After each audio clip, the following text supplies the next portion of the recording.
This program is brought to you as a public service by Maui Causes. Maui Causes is a crowd-funded media production group that provides media production services to a variety of environmental and progressive causes here in Maui County. Visit us on the web at www.mauicauses.org. Welcome to another edition of Maui Causes. I'm Sam Small.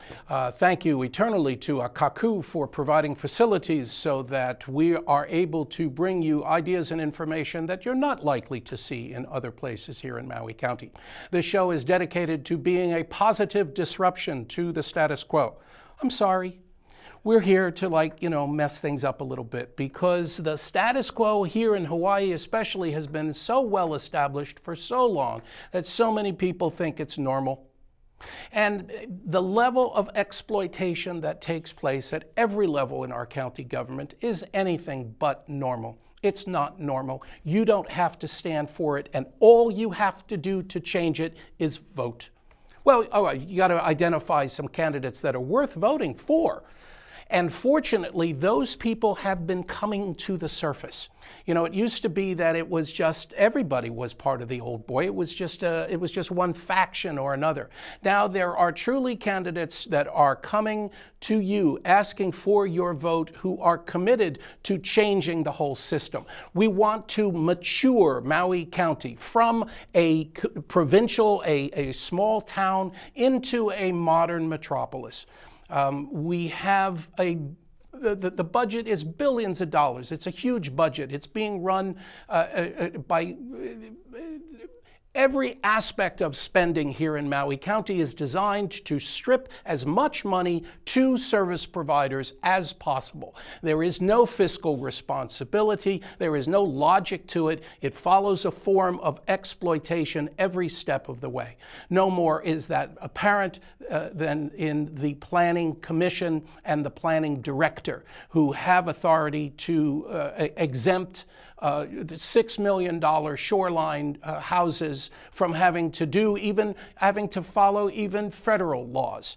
And it's ironic because Maui County is actually paid by the state to uphold the federal laws, and the county's directors, the mayor's political appointees, are actively involved in subverting the federal laws. So there's this loggerhead, and this show is dedicated to exposing those kinds of levels of corruption so that we can plug those loopholes through petitions, ordinances, simple changes that we as a community obviously have to drive because our county council has not had the political will to do that work, to go against the status quo.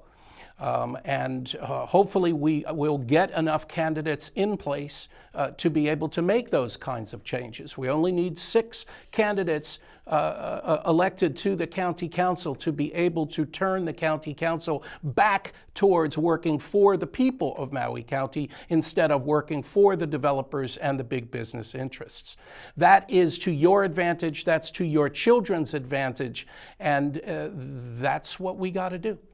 The level of entitlement, the level of exploitation by a sector of the society here in Maui County is oppressive. It has been oppressive for 125-something years.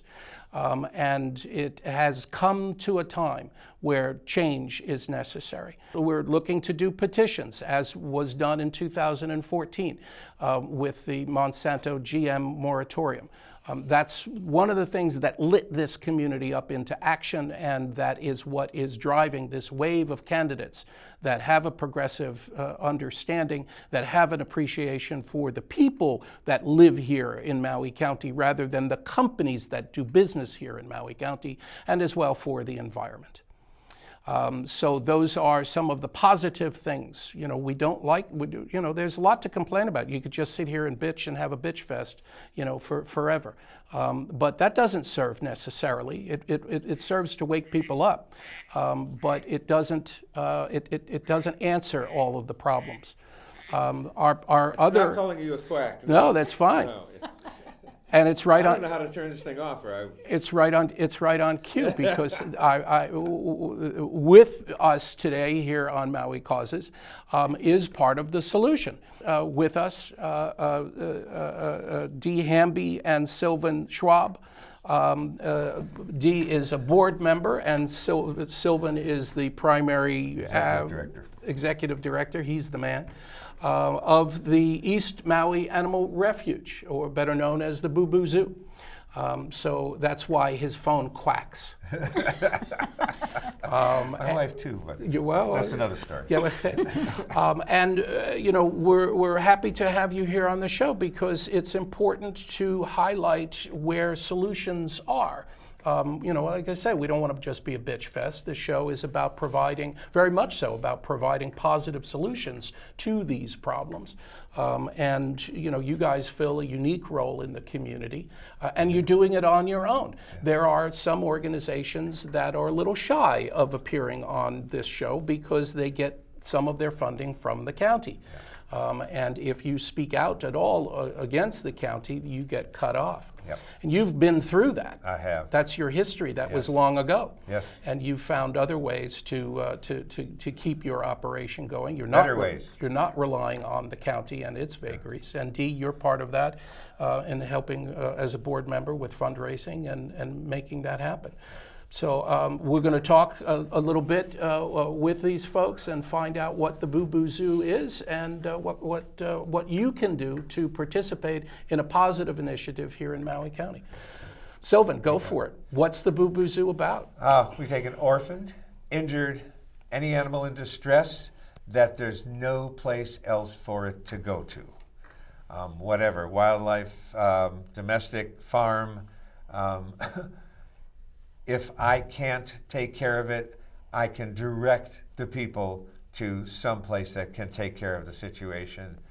And what we're talking about primarily today is that I get phone calls every week from people who their animal got hit by a car, all of a sudden became deathly ill. And they don't have the money to pay the vet bills. They take it to the vet, and assuming that, you know, you get billed like other places, you get billed. It's expensive. Veterinary care is not cheap. But emergency care has become such, at least here on Maui, I don't know about other places, that the clinic literally holds the life of the animal in blackmail to either come up with a way to come up with a few $1,000s down, because most emergency treatments now range from $2,000 to $5,000 or even more, depending on the seriousness of the situation.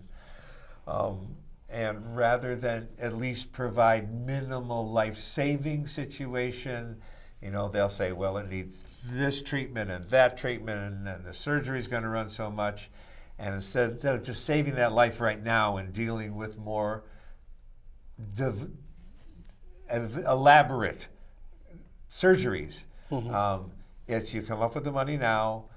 There are certain credit forms that are specifically guided towards medical emergencies, but you have to have good credit to get it. So you got a lot. You can. They offer you to open up a line of credit so that you can pay them to save your animal's life. Well, and the line of credit is not with them. The line of credit is with a credit, like a credit card. Only it's an emergency, immediate credit card. But usually that only covers like $500 to $1,000 if you have good credit. So most emergencies nowadays run over $2,000, and I get calls every week that we used to have some decent funding. Right now, I've expended a lot of those funds trying to help these people in emergency situations, and we've drained our own resources in the process of doing that. Well, how does that work? You are obviously a no-kill operation. I mean, that's for 40 years. That's obviously your mandate. Yes. That you are the last hurrah for these animals that otherwise would be put to sleep. That's our basic. So that's a at what point, you know, for humans, I mean, we do work with death and dying and education around that, and humans have a right to, pull their own plug. That's what, the end of life rights are about, and there's a movement here in Hawaii to expand that and give individuals more control over the end of their life. Some states have pretty progressive views on that. You can have assisted suicide in Oregon, and there's no social stigma on it. It's your choice. How is that choice made for an animal objectively? Some animals, I would think, if they got hit by a car, at what point do you go through heroic efforts and expensive veterinary care to keep that animal alive? How do you make that decision? Well, if there's life, there's hope. 40 years ago, when I met my wife, she was supposed to be dying of cancer. Right. And AMA forms of healing said, sorry, but the cancer of the kidney there's not much you can do. Right. And which is a common. And she actually just opened an atlas, pointed somewhere, and said, I'm going here to die. Turned out to be Maui.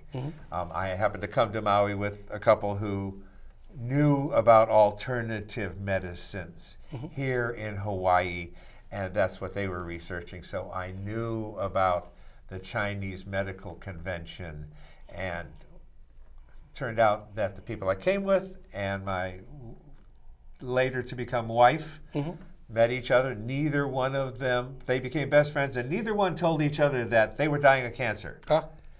And the people I came with, such a stigma that someone dying from cancer won't talk about. My wife Susie picked a place to go to because she didn't want people feeling bad for her. She didn't want to be identified. She wanted to be treated like a normal person. Right. And when I finally told her I loved her, and she went running out the door down the beach, and I says, okay, what was wrong with what I just said? And turned out that she then told me that she was dying of cancer. Wow. And I told her best friend was dying of cancer, and looked into alternatives. And so and part of that alternative was just the Chinese medical convention. Right. The Chinese medicine builds the body up to fight it off with whatever it doesn't have right now, whereas allopathic medicine uses poisons to kill whatever it is that's attacking your body. Right. Chemo, radiation, and so. And there's a big difference between Eastern and Western medicine in their approaches. And certainly there are many, you hear many stories of people like that. God bless her. I'm glad that she did survive, and that still is. You found the right ways. 5 goats sitting on her lap right now in the house, and a deer. But that's different from an animal that's struck by a car and needs some kind of radical reconstructive surgery. That's what began this whole thing of, if there's life, there's hope. Right. There's a way.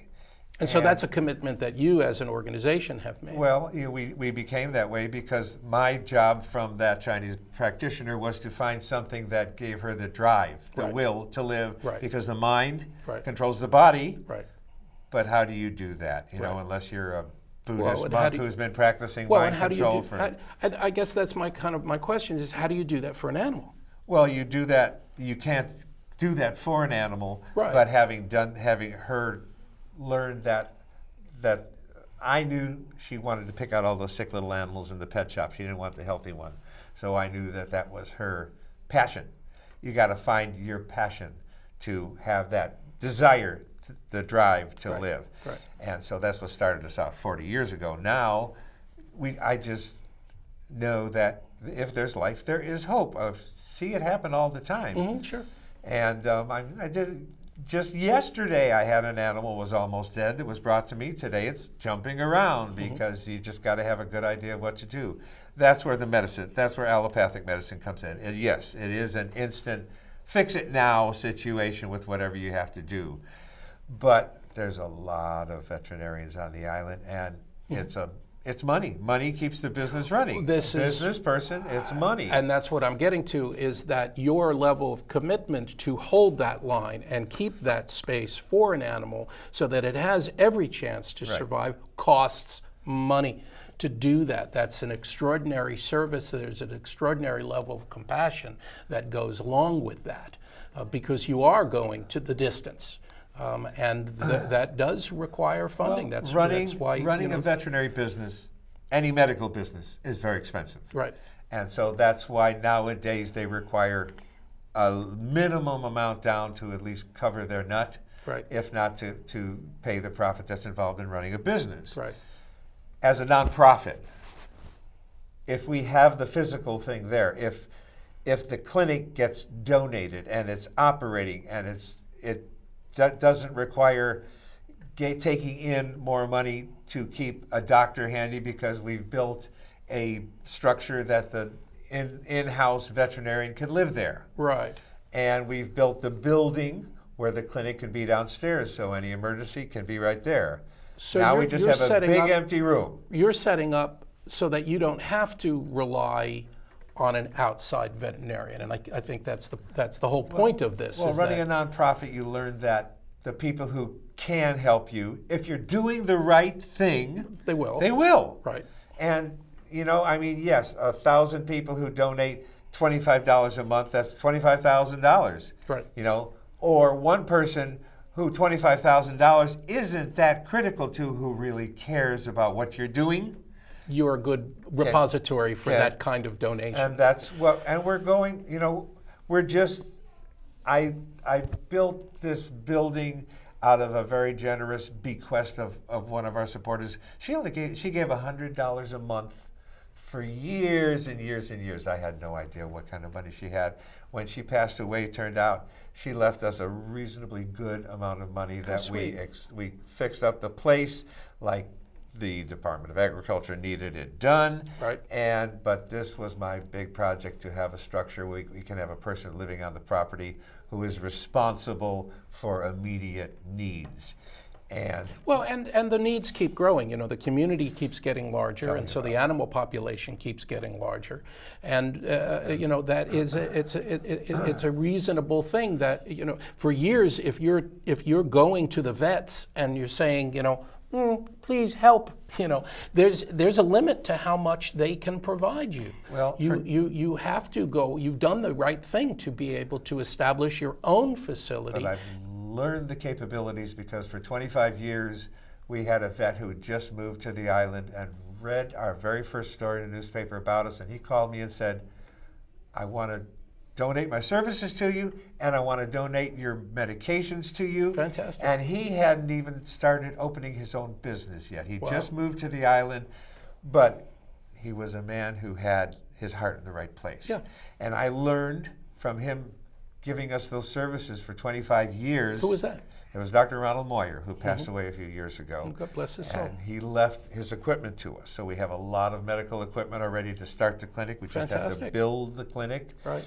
But our vet bills back then, when he was taking care of us, were like maybe $5,000 a year. Right. After he passed away, now they're $55,000 a year. Yeah, sure. Well, the costs. But that told me that if you have the basic thing to operate from, right, then you can do it without having to charge $5,000 for this service, because yes, you got to pay the veterinarian, you got to pay the nurses, you got to pay the technicians, insurance, and you got to pay their yeah, liability insurance. Sure. But if someone's you have to meet all the county codes. So well, that we still have to do. We're going to have to do, but we're starting from the basics.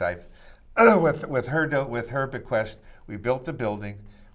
There's nobody living in it yet. We just finished it. Mm-hmm. Talking about the Planning Commission, it took 6 years to get the building permit. Oh boy. Because they thought we used too much water compared to our neighbors, because all of our neighbors had the same agricultural plan. Yeah, but we have 500 animals, so we use a little more water than someone who's growing banana trees in a rainforest where you don't need to use a lot of water to grow banana trees when it rains every day. Right. So now we have. But you're not considered agriculture. We have an agricultural exemption because dealing with animals, you're still agricultural. So it's not our taxes that I'm trying to take care of.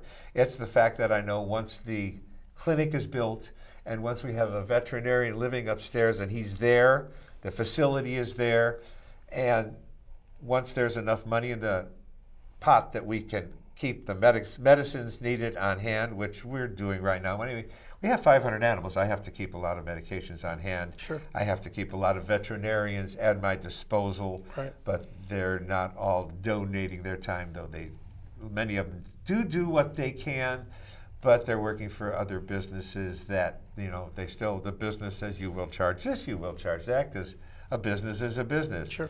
A nonprofit organization is a different business. We don't have to figure out, okay, I got to charge every client this much in order to keep it running. We do it. We just do it. I get a call that there's animal sick sitting in your lobby waiting to start the show. I had 3 animals calls that I had to direct to come in. So it happens all day long, every day. And we've been doing it for 40 years now. So we have bit by bit by bit enlarged our program. The clinic that you're building and that you seek to establish, will that also be open then to the public for Well, initially, of course, until we get all the permits and deal with the county health and all that, it'll be there for us to be able to take in animals and not have to worry about $55,000 a year veterinarian bills. Right. It'll cut down our expenses, so therefore we'll be able to do more for the public until all of the health department laws and everything else are covered, which shouldn't be that big a deal. Is there a maximum to the number of animals that you can care for at the zoo? Residents at the zoo? I don't think so. We only have 2 acres. I have about 500 animals. I keep building structures to take care of ones that, we got to have this sick one here, we got to have the blind ones here because they freak out at something else. Right. And like I said, I have. And some of these animals are distressed. They all come in. They're living with altered abilities. I get calls every day, and I say, "What's wrong with the animal?" "Oh, nothing's wrong. It's fine." Until I say, "Well, that's unfortunate because we only take in animals in a life-threatening situation or that have some kind of lifelong medical condition." One of the calls today, "Oh, well, it's not totally fine. Actually, it has asthma and it has to be treated every day." So you find out, people try to wriggle into the system, but there are plenty of other organizations that want to relocate, readopt out animals that are healthy animals. Right. But they're not equipped to take in medical problems, especially lifelong medical problems. AIDS and leukemia in cats is going to be there for lifelong.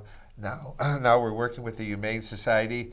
Instead of them euthanizing AIDS and leukemia cats, they give me a call. They do. I take them in. Yeah. I just took in six from them a few weeks ago. Right. And rather than, and some of them were kittens. They're little young things. Right. But they have leukemia. But leukemia, my experience has been AIDS and leukemia, they can live 8 to 12 years easily. Right. You just have to be able to treat something right away because they have an immune deficiency with AIDS and leukemia. Right. It's not like they have a virus, Right. they just have a weak immune system, Right. which is the same thing my wife had when she then it's had lifestyle. cancer. Those are lifestyle treatments. Her immune system wasn't killing the cancer bug. Right. Everybody has cancer cells in their body. It's required to grow and to live. Sure. It's just a matter of your immune system keeps it under control. And so again, you are the last resort for animals. Basically. It's not. It's if an animal can be placed in another home, then I'll do that. And I have a lot of people. I mean, like I can't take in tortoises because we don't have the right. They can't live in a rainy area where there's other things growing because they are very.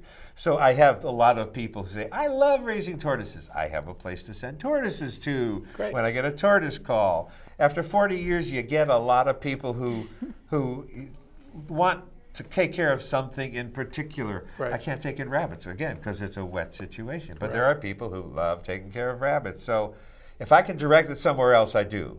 I don't have 500 Are there a lot animals. of rabbits on Maui?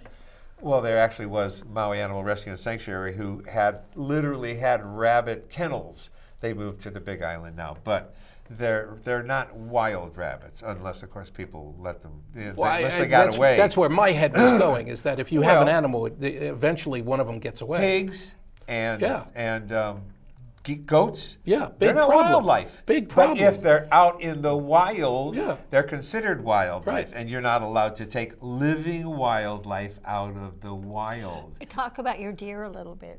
Which one? I got 33. I know, but how they end up, because one of my passions at the BooBoo Zoo as a volunteer, not just being on the board, is watching the deer react. Oh, yeah. When Sylvan walks up to, they don't respond to me. I can walk right by them and they don't do anything. But when Sylvan walks by them, they just go. He's their pal. Well, yeah, I mean, deer have that instinct. They've been predatory for ever. Yeah, predatory. And yeah, sure. and so they're afraid by instinct. Right. But once they know you, They calm down. They're not only sweet. My wife had to go to the emergency room a few days ago, and we had to call an ambulance. And she has one deer that's been staying in the house a little too long because it's attached to her. This is the second time we had to call an ambulance for her. That deer jumps back and forth over her, keeping the ambulance drivers from getting to her because it's protective of her. Oh, my. They're that well bonded. Oh, wow. Deer are like any other animal. I mean, you see that lions and whatever Yeah. can be tamed and trained. If you raise an animal from a baby and With it love. becomes your baby, Yeah. it doesn't have to be wildlife all of its life. And that's why we're grateful that years ago, Department of Forestry and Wildlife came in and euthanized a bunch of animals that we had because their permit required that I euthanize an animal if I can't get it back, euthanize wildlife if I can't get it back in the wild. And I never did that because we're no kill. And the guy running the program for 30 years, he knew we were taking good care of the animals. He let that ride. New guy that came So in. you had an exemption. A new guy that came in said, nope, that's the rules. You got to euthanize it. I said, I'm not going to kill an animal just because it can't fly back out there if I can provide it a happy home. Sweet. So they turned us over to the Department of Agriculture. And now we have a zoological permit instead of a wildlife rehabilitation permit. Now whatever I take in, I have to keep. I'm not allowed to put it back in the wild. Now you're a zoo, right? So now if it's blind, if it's crippled, whatever, as long as I still get inspected. As long as I'm providing a healthy, happy environment for an animal, it's okay. So in the long run, those few animals who had to give up their life because rules are rules and government agency is a government agency. Sometimes you just got to be working for the right government agency or under the right government agency. Yeah, oh, absolutely. No, there's got to be a better, But it's got to be the right But match. you were talking about the planning commission, and I just said because we used so much water, we couldn't get a permit for 6 years. Finally, of course, 6 years later, the money we had raised to build the building originally, now it cost 3 times that by the time we finally got the permit. So it drained our funds a bit, but we got the building built, and now that's our next project right now is getting the clinic furnished and ready so that that's going to serve the public. It'll be strictly a donation situation. You have an emergency. Right now, I can't treat people's animals. I'm not a veterinarian. Right. I can, once they turn it over to me, Right. as a farm caretaker, I can take care of that animal. And if I don't know what I'm doing after 40 years, I learned a few things, not as much as I should, but I call the vet, I can rush it to the vet, I can take that animal and take care of it, but I can't treat it for someone else. Right. Once we have a community clinic and a veterinarian on staff, then we'll be able to help private individuals. They can still keep their animal, we can say. And so that's a big leap for us because it's been up until now, I either have to direct you to a vet, I have to give you some idea of what to do, what's going on, but I have to take the animal if you want me to treat it. I can't treat your animal because I'm not a veterinary business. Right. So that's, for us, that's a leap, and yeah, there's probably a few rules and regulations. That's why we're going to have a live-in vet, because we are going to have a licensed professional who is taking care of it. And it's going to be more expensive for us to run that as a public service rather than just taking in animals right now and treating them right now myself. It's a big leap for us, but because in my heart I feel like I'm somewhat responsible for the fact that that person had to give up the life of that animal because I didn't have $2,000 to help them put down at the veterinary clinic.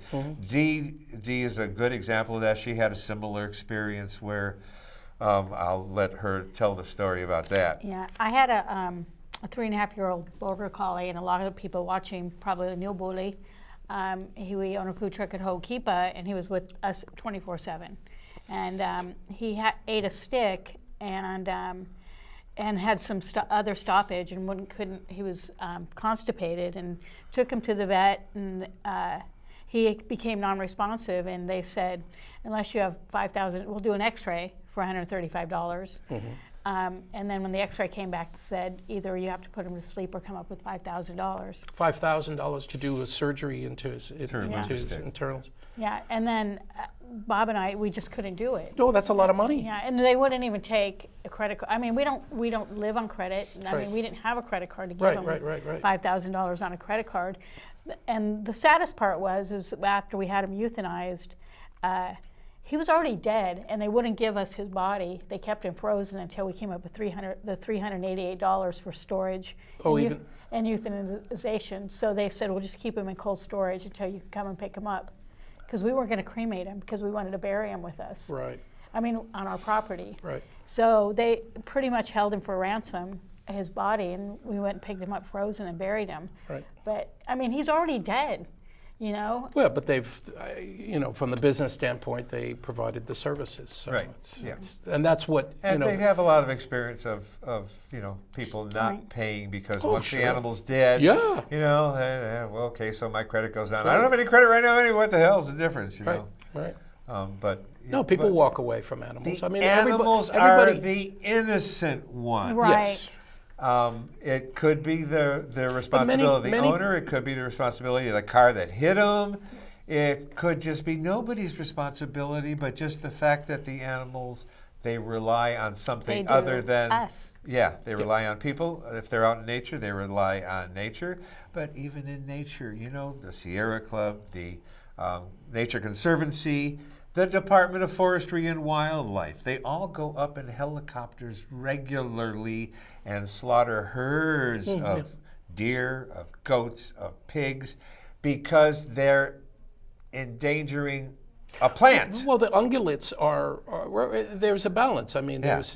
But I mean, these organizations are. But the spotted deer are not at the point of extinction.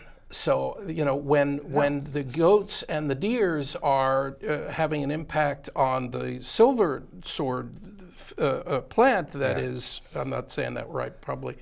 But that's an endangered species. Right. So then you're playing a balancing act. It's which one do you support? Do you control the goats, which do a tremendous amount of damage to the environment up there, or not? Right. No, I'm not Something's saying got to give.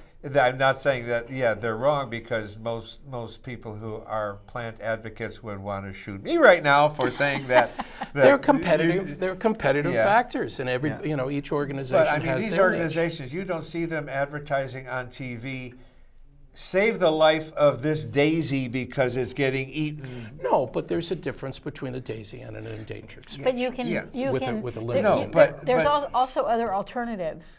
You can deer fence. You can protect them in other ways. And I know they do. They do that. They do fence in areas, but even once they fenced in the area, they still go up and slaughter everything in the fenced-in area. And they had to do that with the bird recovery project. They've built fences to be able to keep the deer and the goats out of the areas that the birds need to be able to reestablish their habitat. They keep cats out of there. They keep cats out of there too. Yeah, sure. And it's a tremendous amount of fencing. Yeah. There's more to our show in just a moment. This program is brought to you as a public service by Maui Causes. Maui Causes is a crowd-funded media production group that provides media production services to a variety of environmental and progressive causes here in Maui County. Visit us on the web at www.mauicauses.org. Welcome back to Maui Causes. I'm Sam Small. We're here today talking about the BooBoo Zoo with Sylvan Schwab and Dee Hamby. So how do you fund? You're on the board and you help with to help organize funding? I do a little bit of fundraising. It's interesting looking at, I do different funding for different organizations, and every organization is different. Whether it be Pacific Cancer Foundation, whether it be Maui Causes, whether it be some of Bruce Douglas's entities and causes and strengths. working with animals, I've found the passion for these organizations, like Maddie's Fund that I emailed you the other day. And I've gotten a lot of different responses back, and so has Sylvan. And a lot of them won't fund capital expenses. However, and a lot of them will, but because they want it to go directly to the animal. But a capital expense, especially like the clinic, that goes directly to those animals in the cattery. I work with the cats at the BooBoo Zoo. Whenever I see Milo's room, or the A's room, you become attached to those cats. I mean, the blind one, the little orange one that cries all the time. What's his name? Mai Tai. But you become attached to them, and it makes you want to reach out to these organizations with your passion and say, if we had a clinic and didn't have to, I've seen Sylvan go in maybe on a Tuesday morning and put 12 cats in a cat cage, a carrier, and take them to the vet. That's stressful on those animals. Yeah, I mean, so if you had, they get in the car, they come, and they're already stressed anyway because they're sick, or somewhat debilitated in some way. But if Sylvan had the funding to finish the clinic, and instead of spending $55,000 taking it to, say, another veterinarian clinic, he could pay his vet the same amount of money that he goes there, and keep it all in house. No, and it makes also perfect sense. So how can people support that initiative? How can they make a donation to your organization? I was gonna say, well, let me on the capital funding exclusions. I wish I could tell them that the capital funding that we use for animals is totally different from, let's just say, the Pacific Cancer Foundation building a building. Because they don't need the building as much as Sylvan needs the clinic to help the animals. They're not. But grants are grants. They're grants. Just as you said, some grants are for capital improvements because they want to see something manifest, and other ones don't want that. They want to just provide care, medicine, food for the animals. So it's just a matter of finding the right grants to suit both. You have both needs. Yeah. So and there are both organizations that do that type of funding. You just got to know ahead of time. You do. What your needs are. If they only provide capital funding, then you don't want to say, well, we want to feed the animal. Yeah, because then you'll back for, they'll see you again. Because we got turned down. When I first sent out grants, I sent out over 200 very elaborate, beautifully done grants. But they have to be specifically targeted. And out of 200, we got 2. And those 2 paid for the cost of sending out 200. So they didn't accomplish much. But you learned. Yeah. And now you're doing better. And that was 35 years ago. And actually, grantors are getting better about their guidelines. They're getting better about articulating what they specifically want. And if you're articulate and do your homework, you don't waste your time or Sylvan's time and our animals' time writing grants that do not meet your needs, because they've gotten really good at specifying what they want and what they don't want to fund. But to get in touch is always go. You can always go to the BooBoo Zoo. The website. Which is just BooBooZoo.com. There's BooBoo Zoo. If you just type BooBoo Zoo or East Maui Animal Refuge in your computer, computers are much smarter than we are. And they'll find the website just because you didn't put in http// Yeah. It can still offer you a lot. Yes. Either one. And the BooBoo Zoo, that's a perfect name for you guys, because you became a zoo. Because you had to under the Department of Ag, and these are animals that have been damaged in some way. So you can reach, if you're interested in funding any of our projects, you can reach out to Sylvan at the BooBoo Zoo site, and you can see a wonderful video. And I would just want to offer my condolences, because in the video, Riley opens up. There's a lot of, everything comes in a life-threatening situation. After 40 years, I've learned to accept that we can't save them all. Some of them we save, but eventually, we're all going to go. Eventually, it does happen. Yes, death is a part of life. Yeah, it is. And I'm sorry to tell you, you probably don't know that. Riley, I know. Not Riley. You just mentioned Bella? Milo. Oh, no. Milo just passed away, too. Oh, you didn't tell me. We've had him for that. 15 years, Sure. you know. Milo, There's a cat that was dragging his rear end, couldn't use their rear at all. So But- I have several cats that have to express their bladder every day. I got to give them medications twice a day, every day. Milo, That's a lot of work. Milo just, whenever you a lot. open the door to Milo's room, and it's called Milo's room, she would scoot herself right up there and just had the glee on her face just to see you. Oh, I didn't know that. I know. Well, Guy, when Christina went, she's like, she missed all the. oh, she cries about everything. A lot of our volunteers have been That's so there sweet. 5, 10, 15 years. Yeah, sure. Because they've it's a passion. Right. Because it's Yeah. not, you know, I mean, like she said, you get in there and you get something back for what you give. Sure, it's because a lot of love. you get a lot of love right back to you. And there's not a lot of people that can experience the love of a deer, for example. I've had a lot of deer, and you wouldn't think that deer could be loving and compassionate like the one that protects my wife every time the ambulance comes. But when strangers are gone and when it's just myself and the girls who work there at the zoo and the deer come out, and they let you kiss them on the forehead, Right. and nothing more fun than French kissing a deer, let me tell you. It's just, It's not that kind of a show. it's just an experience nobody else gets. That's true. And so, yeah, we get paid back in Well, ways so other than- experience. It is a zoo. Yes. People can come and visit you. Right now, because we need a lot more volunteers, so we don't just need money, we need a lot more volunteers. Right now, I'm only able to do tours every Wednesday at 1 o'clock. I'd like to expand that, but right now, I'm sitting here out of schedule because I'm on the show. Of course, otherwise I'd be sitting at DMV, getting nothing accomplished there too. So, either way. Here, hopefully, you are getting something. Yes, accomplished. I'm hoping. Certainly, you're demonstrating what the power of a personal commitment. What one person can do or You a get couple paid can back. do. To establish a care facility in a community where otherwise none exists. That's, you guys are, the BooBoo Zoo is holding a unique position in this community, and that's very valuable. And certainly we encourage, the community to come and support. Wednesdays at Wednesdays at 1 o'clock we do. I know it's an odd time, but it's the only. I have a 2-hour break on Wednesdays at 1 o'clock that I can give tours. And if the people want to run overtime with the tours, they usually say, "I'm sorry, I've got to start my medication rounds right now." But feel free to go ahead. I mean, right now people drive into our parking lot and there's a little fawn that greets you when you get out of your car. The bell cap. Because we're not the only ones. I mean, some people actually are lucky enough to get a little baby. This fawn was raised by people in a gated community, so it never saw another deer.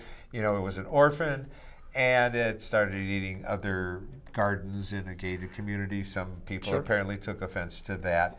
And so they brought this little fawn to us to integrate it into the other 33 deer we have. This fawn is deathly afraid of deer. Loves people, will walk right up to people. I never saw another deer. It doesn't know it's a deer. Whatever those are, I'm scared of that. Right. And literally hurt itself ramming into a fence trying to get away from these deer. Right. But people come, it just walks right up to people. So Sweet. And I've had wildlife brought I had a deer brought, had his full rack of antlers, because if you neuter a male deer before testosterone's flowing, he doesn't develop antlers. But I had one brought as a male many years ago. Maui had a drought, and this deer was so starved that he couldn't even get up to run from the hunter, and the hunter didn't have the heart to shoot a deer and couldn't even get away from him. He brought it to us. We neutered him right away. Wow. About 2 months later, he was strong enough. He jumped the fence. He was gone for 3 months. And one morning, I'm scooping poop on the ground. I look up, and he's standing at the front gate, and he brought 2 doe back with him. No way. I swear to God. And I went and I opened the gate, and that deer is still afraid of me, but even wildlife likes room service. And I opened the gate, and he walked in, and the does followed him in. That was about 5 years ago, and they're still there. Fantastic. And every now and then, a deer will jump the gate and go and graze somewhere. But at some point in time, by the end of that day or the next morning, that deer is standing at the gate waiting to come back in. Right. And if you provide the right environment for anything, whether it's a person, whether it's a person who's mentally unbalanced, whether it's an animal who's in trouble. Every one of our animals comes in trouble. Right. And people say, I got 108 cats in that building, and yet don't you ever have them fight?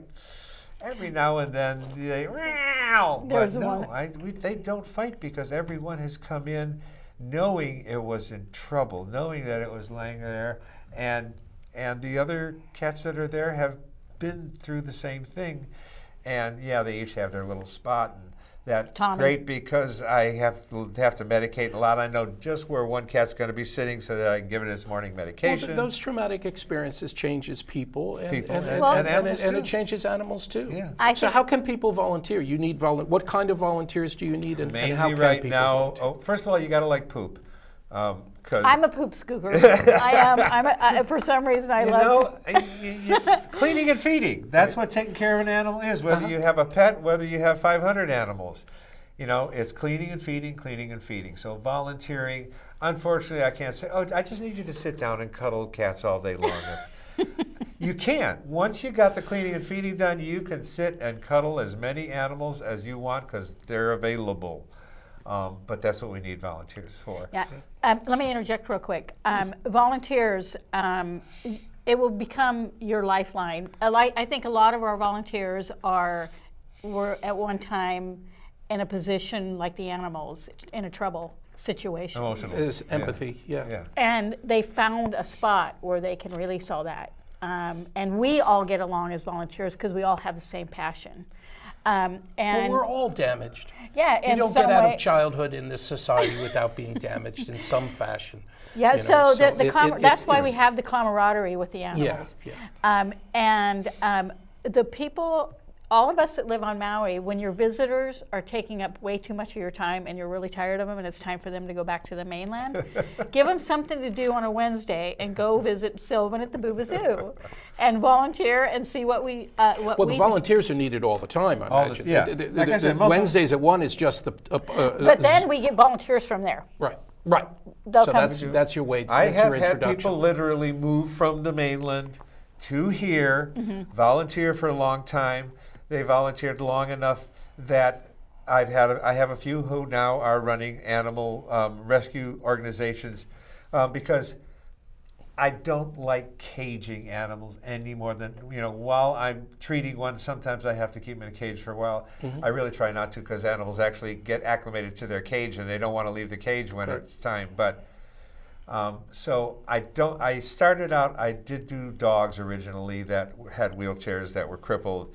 And I felt really guilty having the cage. I mean, you go to the Humane Society now, and you feel for every one of those poor guys that somebody turned them in because they couldn't keep them for whatever, and every one of them come up to you in the cage, and you want to take them all home, but you can't.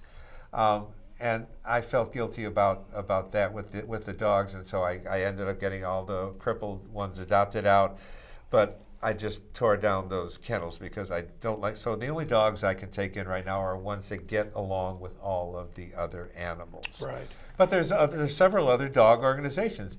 The people who I said moved from the mainland to here just to volunteer ended up starting their own dog rescue organization here on Maui. Fabulous. So it's once you learn that animals, they don't just need help, they give you help. Cuddling, I mean, it's been proven. That's why they take animals to hospitals. Oh, sure.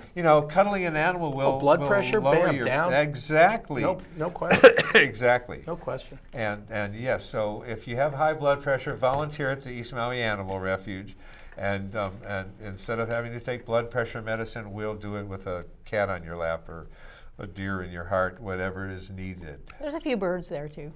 There's a few turkeys. There's a few there's a few of everything. Yeah, a lot of people who come and I take them into. I have a lot of domestic birds too that people finally say, I've kept this bird in a cage for years and I feel really guilty, and they bring it, and we have several enormous flight cages for different types of birds, and the bird can become a bird and meet other birds.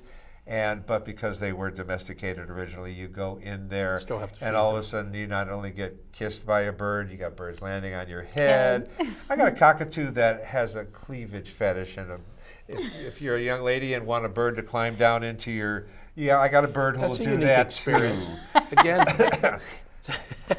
Okay, again, it's not that kind of show. I keep forgetting that. Yeah. Okay, back to volunteering and fundraising.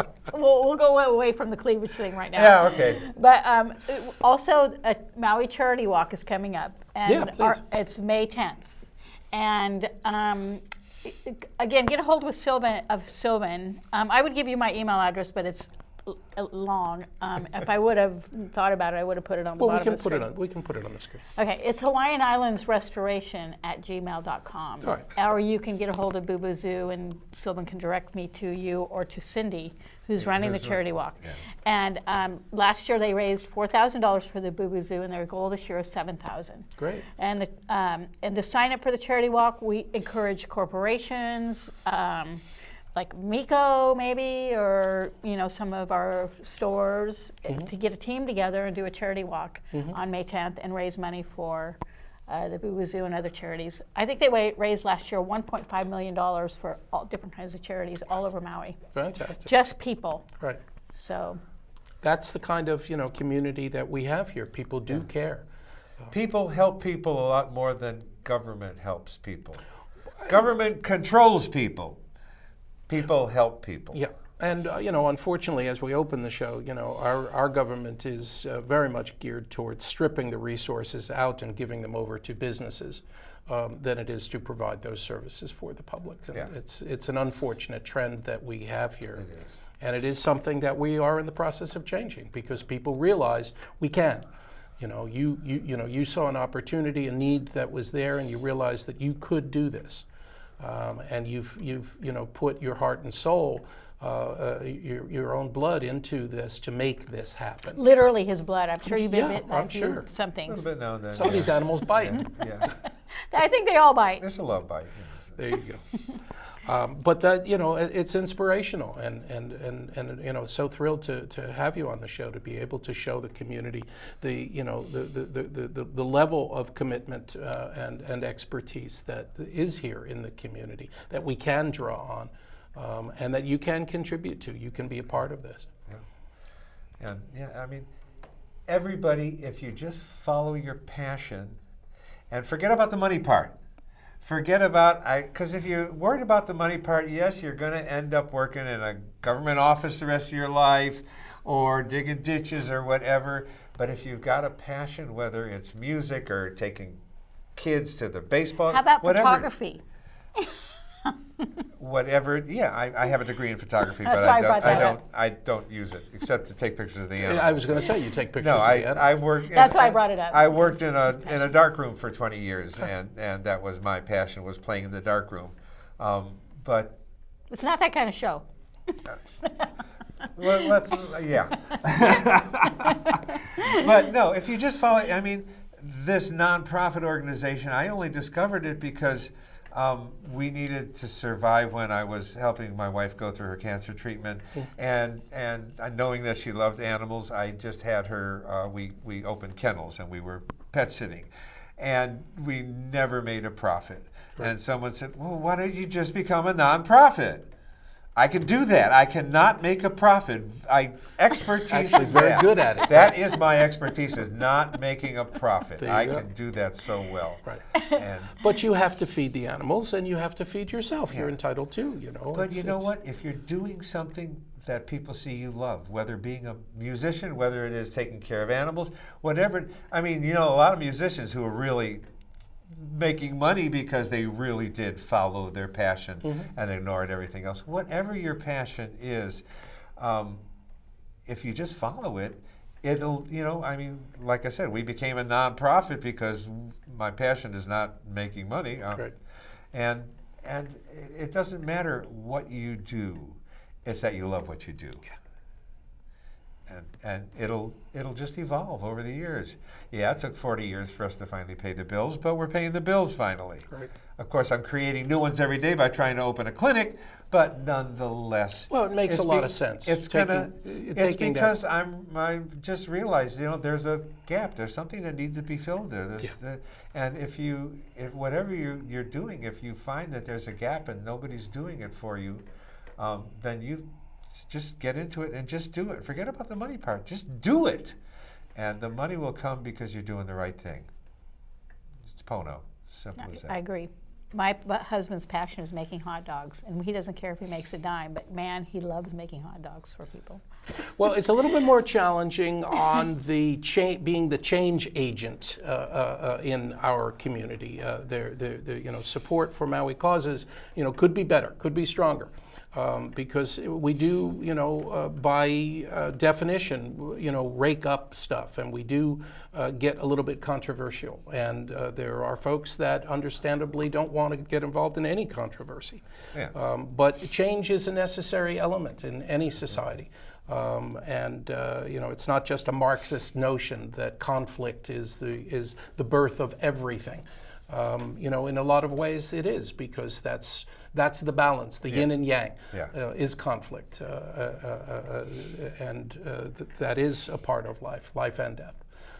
And as in this community, to give birth to a more modern, mature, accountable and transparent government, then that does require the death of a government that is being run by to the benefit of just a few. So it's just part of the natural course. Will Trump hear this broadcast, by the way? I don't know that Donald listens to us. We're not on Fox. This is a Haiku. And we're not Twittering Fox. Right now either. Right.